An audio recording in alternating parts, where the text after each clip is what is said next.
Hi, everybody. This is Sharona, and welcome to another episode of Conversations That Matter Most. I'm here today, of course, with my wonderful and awesome cohort, co leader, just a groovy person all around, Claudette. Hi, everyone. Thank you, Sharona. And let me say that you're pretty awesome also. So, Thank you. Um, we're starting a little late today because the cyber gremlins had decided that they needed to have to be heard. I gave them a timeout, and hopefully we'll get through this episode nicely, technically wise. And today we're talking about stand up, show up, and rise up. And for all those who been here before or watched our previous episodes, thank you, thank you, thank you. For newbies, welcome. And this is just something we've been doing. I think it's almost a year now, Claudette.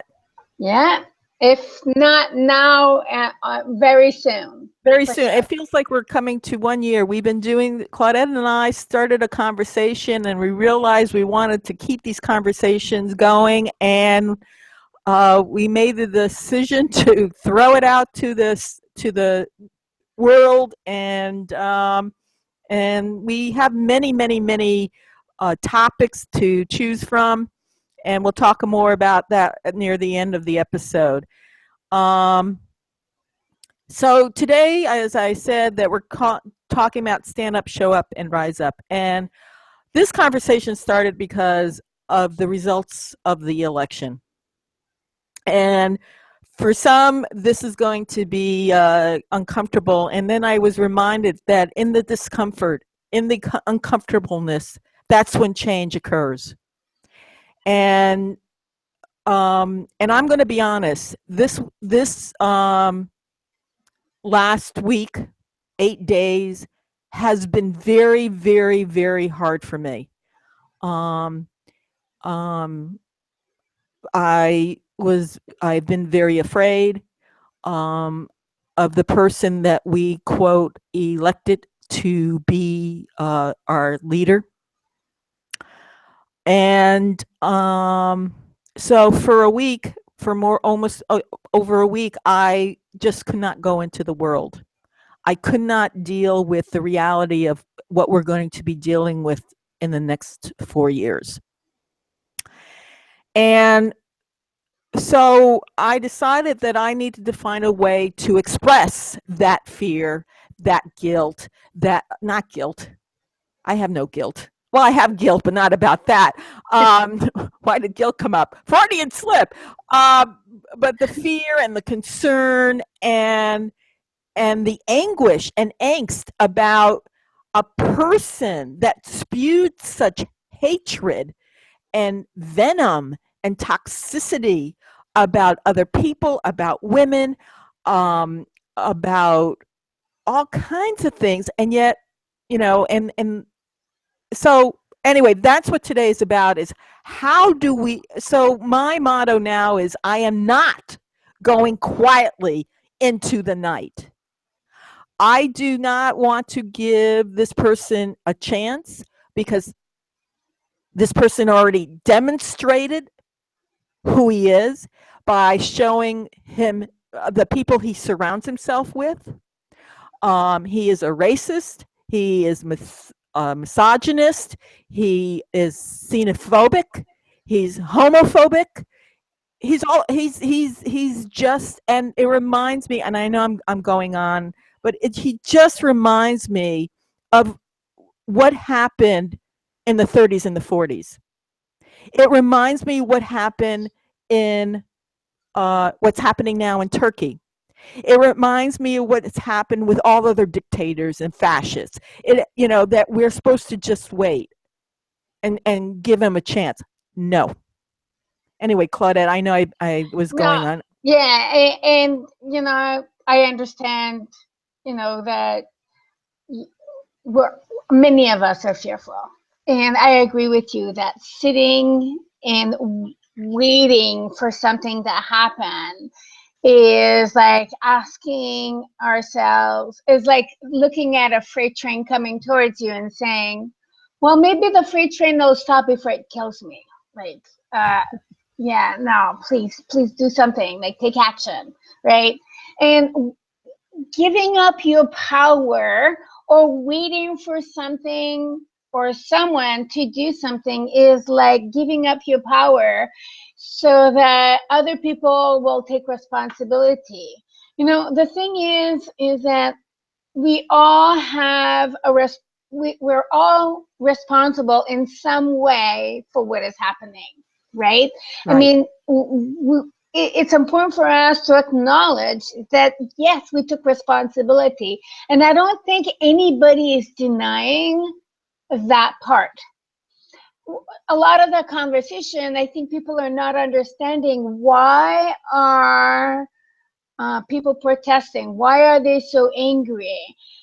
The anger and the frustration that is being demonstrated is, as you said, Sharona, is that people are angry for the kind of behavior that was allowed to permeate the media, specifically social media, with no consequences whatsoever.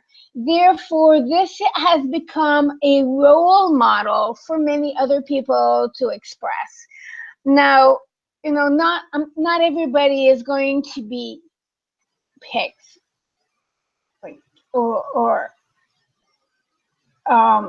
racist or disgusting, or you know, some people have some restraint around being able to know what's appropriate or not, because some people actually understand what their values and principles are, and they walk their talk, and they know, like, hey, this is inappropriate. Even if we have people who believe like it's just locker room talk, who cares? Whether it's locker room or not, some people are aware that it's not appropriate no matter where you are, and they live by standards and principles that are higher than what we're seeing these days. Yeah, and I think one of the things too is um, that a lot of times we don't think that whatever's going out in the world is going to affect us. And yet it's going to. It's going to affect people in your community, in our community. It's going to affect people that we know, you know, and I mean, there has been a rise in our country with hate crimes. Mm-hmm. There has been a rise in, you know, and here's the thing: racism and xenophobia and all that stuff has been here for a while. You know, um, uh, you know, we live in a rape culture. You know, so someone can say jokingly about grabbing someone's vagina is, you know, locker room. You know what? This reminds me of somebody in an abusive relationship that they keep thinking every time they are being apologized to and that it won't happen again. It happens again. Yeah. And we get into this thing of, well, it can't, this, a person can't be that bad, that a person can. And I'm thinking, yeah, they can. And, you know, so one of the things that what I'm finding is finding like-minded people to, so that I can have a conversation. And here's the thing: this is not, and I was talking earlier, and I'm talking to other people. This is not that, and people are not protesting because Hillary lost. People are protesting because this person decided that, and again, I'm going to go back to what you said, Claudette, that no one called him on his shit, Yeah. right? We Exactly. kept thinking, oh, well, this is just to get elected. And we have to remember that 2 million votes have come in again for Hillary. So not everybody is like him, but there's a component to it that if this is his belief system, and if this is how he feels about women, people of color, gay, lesbian, queer, trans people, if that's what he already said he wants to block Muslims. Already one of his um, people that he's talking about is that it's Jews are awful. So we got the anti-Semitic crap coming in now. So start finding the people, so you don't feel like you're alone in that. Find people to surround yourself so you feel safe and that you can have these conversations. And also start looking to see how this is the leader of this elected leader of this country doesn't believe in climate change. But I just want to go back to a little bit what you were talking about, like people hating others that are different. In my mind, I have a hard time understanding what insecurities are these people feeling or have that they fear someone who is different from them. I embrace diversity. I think diversity is beautiful, and it prevents us from extinction, to be honest. Because if we were all the same, if we were all this, and I hate thinking that being a white person would be the ideal thing, because that actually is making me sick just thinking about it. But to think that we all have to think the same, that we all have to look the same, to all be whatever, is like so unbelievable for me. I have a hard time comprehending what is it that you are so fearful to see other people of other cultures, of other races, that you feel you need to be violent against them, to be racist, to be to find ways of eliminating them. It's beyond me. It's something that I cannot compute. It doesn't compute. Well, I've been thinking about this, and I'm going to do some wazoo wisdom at this moment. And one of the things I realized is I think this is something that is hardwired in us as a species, to be a fear of others different from us. And even back when we were roaming around in caves and doing cave things or whatever we were doing, and by the way, we started in Africa. We all came from Africa. That has been proven. We are all Africans.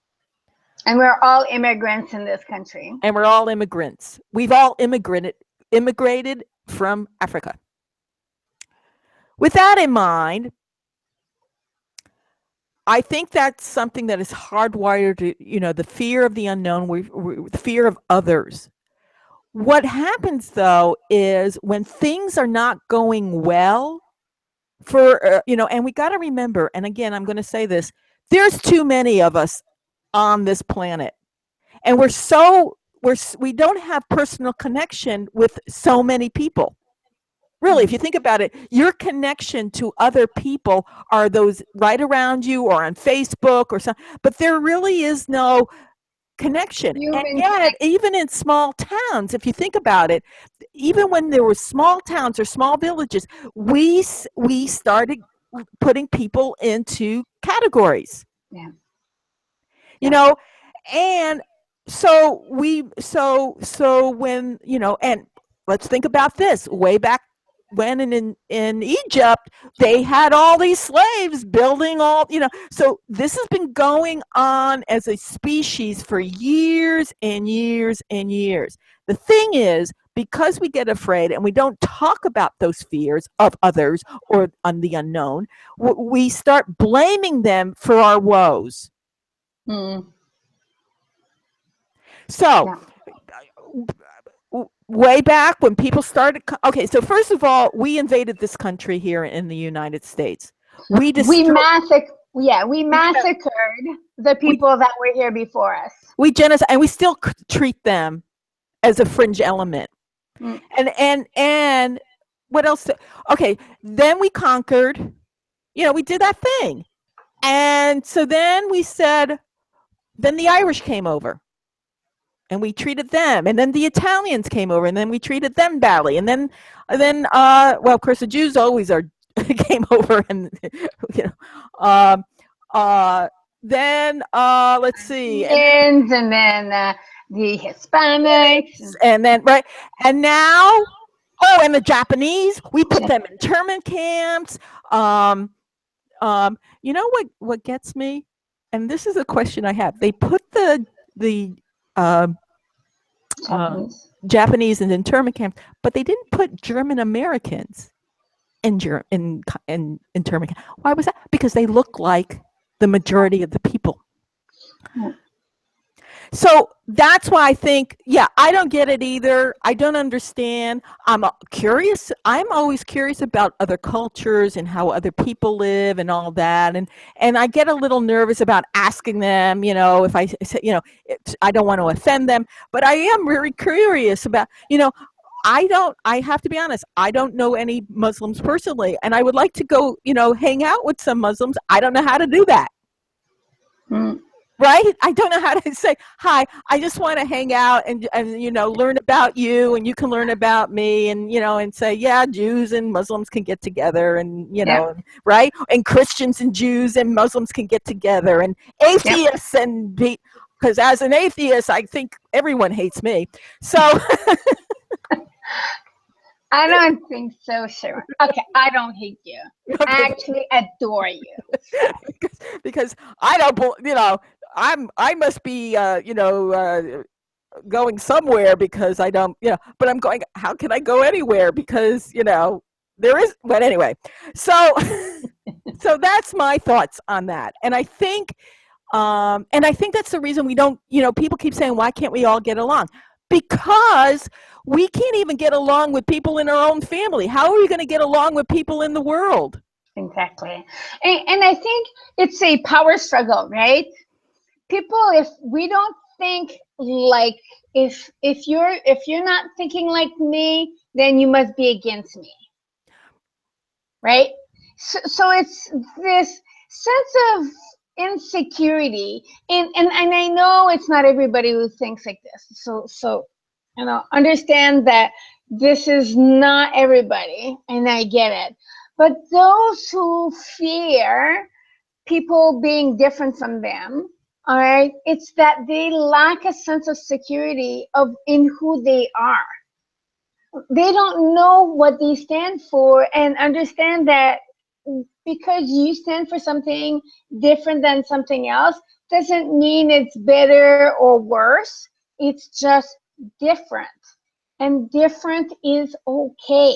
Mm. People have a hard time relating to the idea that different is okay. Yeah, and I think, you know what, the other thing too, and as you were talking, I realized there's two things I think that we don't do well as a species. We do not communicate well. Mm-hmm. We don't listen. We yell. And the other thing is we don't respect or honor a different point of view. Mm-hmm. Now, here's the thing. I don't have to agree with everything you are saying. Yeah. But I do as another human talking to another human, I can respect where you're coming from if I'm willing to let go down my defenses and really listen to what your heart is saying. Yeah. Yeah, yeah. It's a question of respect, right? Respecting that, we're entitled to our differences and to our opinions. And I think as long as you're not trying to infringe or encroach on other people, and for me personally, the idea of having someone tell me that I can or cannot, what I can or cannot do with my body as a woman, it is like mind-boggling. I, I think that I have enough, um, you know, uh, maturity to at least being responsible for myself to be able to decide what is good or bad for me. And so therefore having someone tell me you can or cannot do this is like incredible. It's difficult because we need some guidelines. I get it. We need some guidelines to help us guide us in a because we're so many people. This is a big country. There's so many diversities. And so there needs to be a collective idea in order for us to live together as a community, as a country. So there has to be some shared values, some shared ideas. But when you go to the extreme where you're excluding people based on their gender, their color, their race, their religion, that's where it gets to be extremely not okay. It's not okay in my point of view. No, and I it's not okay. And you know what? And then what you just said was, you know, yeah, I think it's about other people's beliefs are put ahead of mine. I think that's what, saying that, for instance, now let's just remember this. Not too long ago, women didn't have the vote. And it was only in the 60s that African Americans could vote. So this has been something, if you really think about it, is and we had a fight as women to have the right to vote. And that fight for the right to vote started in uh, London, and then it spread over here. So here's the thing: as a woman, why is it that other people, and mostly men, tell me I don't have the wherewithal to take care of my own body? Why are these laws put into place or laws taking away because I have a vagina and somebody has a penis? Mm. Why? And that is still one of the things that I think. So here's a good example: this gender inequality. For instance, economically, women get 79 cents on the dollar of what a man gets. There should be no reason for that. I mean, okay, so this is going to be a wacky brain thing because this is what you're.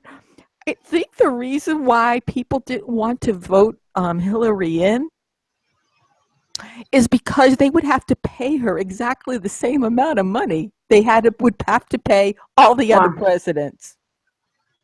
Think about that.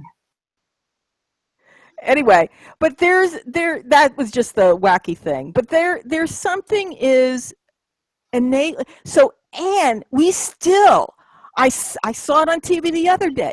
A man was talking about being afraid of something. I can't remember what was it, heights or something. I don't know anyway. And he had to do something, and he said to himself, "Why am I being such a girl about this?" This is a man, a well-educated man who said that. There is still this thing about men saying these things about, okay, girls, pull it together, right, you play like a girl, stop being a girl, stop being emotional, and we still live in that world. So there's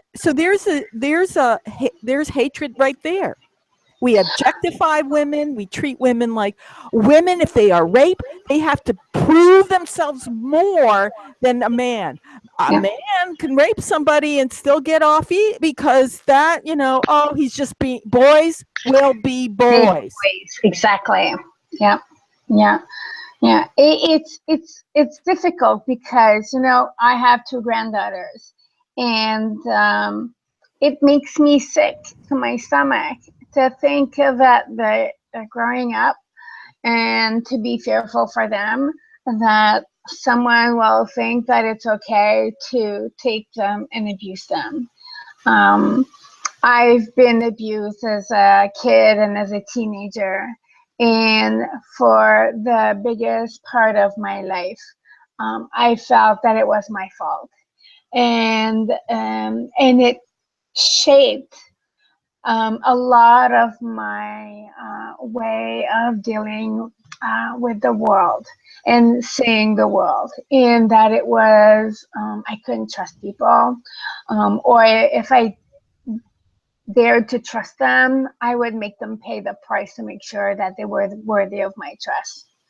So um, it's very, very challenging to live in a world where you can't trust people because you think that you're not worthy, because of things that happened to you in the past, because people took advantage of you, or felt that you weren't good enough, or like you were a toy or whatever. And so, this is an example, but the same goes with whether, because of your religion, your beliefs, your color, your race, your sexual orientation, who are these people thinking that they can impose or infringe on another human being just because they think they're superior, or maybe in actuality they feel so inferior they need to impose on other people because of their lack of confidence and sense of security in who they are. So one of the things that I want to touch about, and thank you for sharing that, because, talking about being a person that has been abused, and I myself was raped and molested. I also was beaten a lot for being a Jewish person. And so I hide a lot of that. I don't, share a lot of that. But one of the things that I learned one of the things that I decided to do, because I too was afraid. I was afraid. And the thing is, what really pissed me off about being raped was, and I was also in a very abusive relationship. The thing that the two things that pissed me off was my internal warning system told me this person was, what's the word, not a good person. I should not be with this person. And yet, and I'm going to go back to this, I kept giving this person a chance. That same warning signal is happening now with the elected leader of this country and the people that he's bringing in as his posse. The other thing, though, I decided that I needed to do was I cannot live in fear anymore about being physically hurt ever again like that. And by the way, I never reported the rape because when it happened, I didn't want to go through the whole crap of that women have to go through. But what I did, of not being believed, right? Of right, being questioned. Well, you must have done something to bring this onto you. right, you were drunk. First of all, I was never drunk because I don't drink. I wasn't. I never wore sexy clothes. I, I always cover. So, and by the way, rape has nothing to do with that. It's about power, overpowering somebody. Overpowering, yep.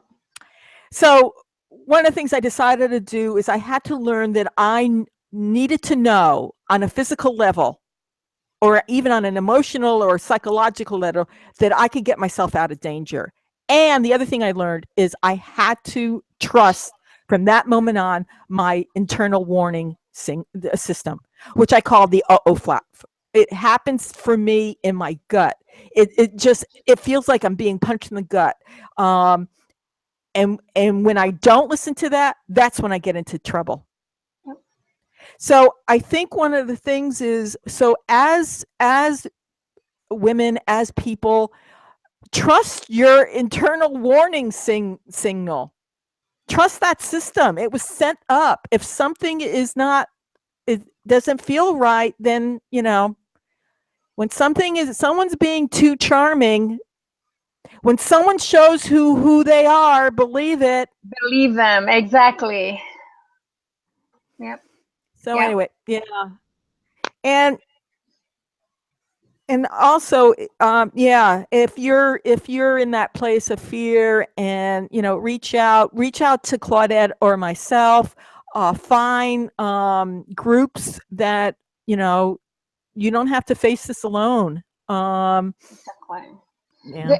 This, if there's, I believe there's a silver lining in everything in this world, right? There's a reason and there's a silver lining. For me, the silver lining in all of this is that I have found amazing people to connect with, to share, and to find the confidence inside me that is now standing up and not shutting down and not being afraid of offending people.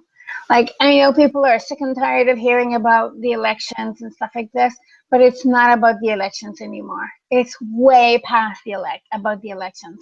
It's about human rights and human dignity. It's about the right to be able to be who you are as you are in this country without being fearful. This is what it's all about, at least for me. And so it's brought courage for me to be able to stand up for what I believe and not bow down. And, I know there's a price and a consequence to it, and I'm ready to take to take it. And so the silver lining for me again is having met some wonderful people and discovering who the strengths I have inside me and being able to stand up with pride and dignity no matter what it is.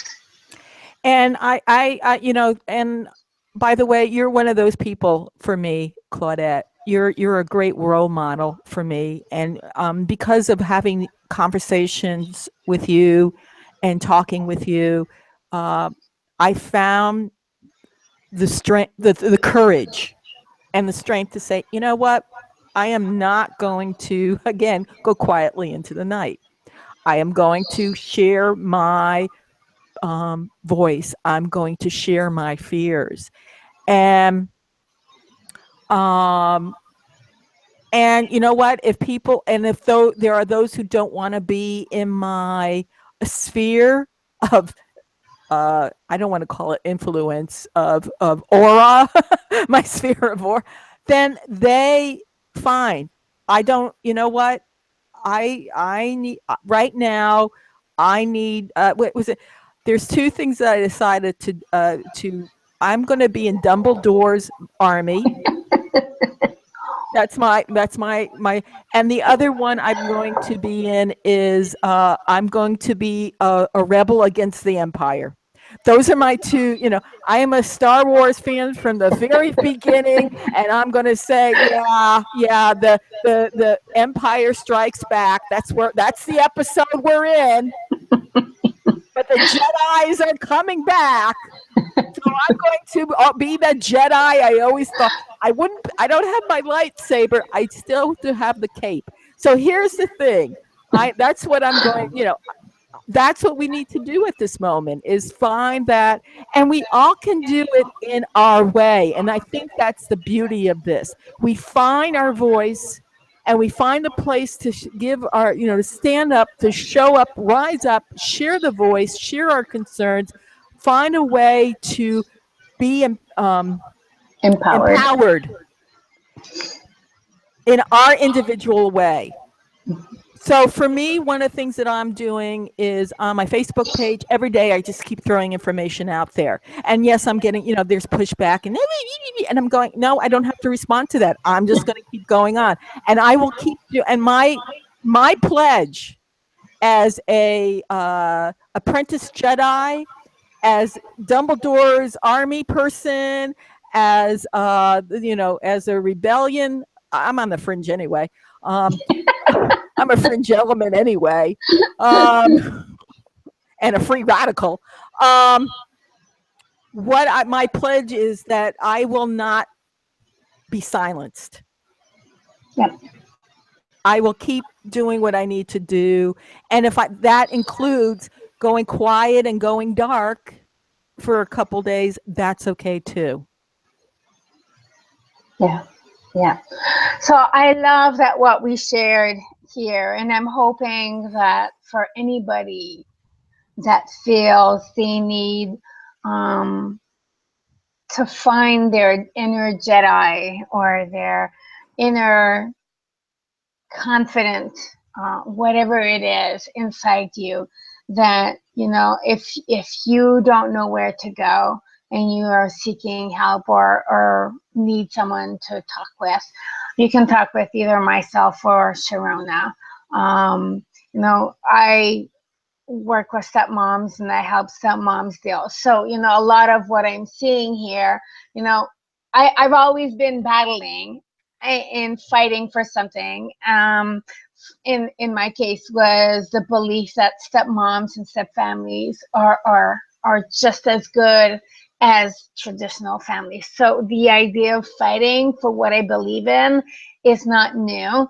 It's just I am sidetracking slightly to include all human rights.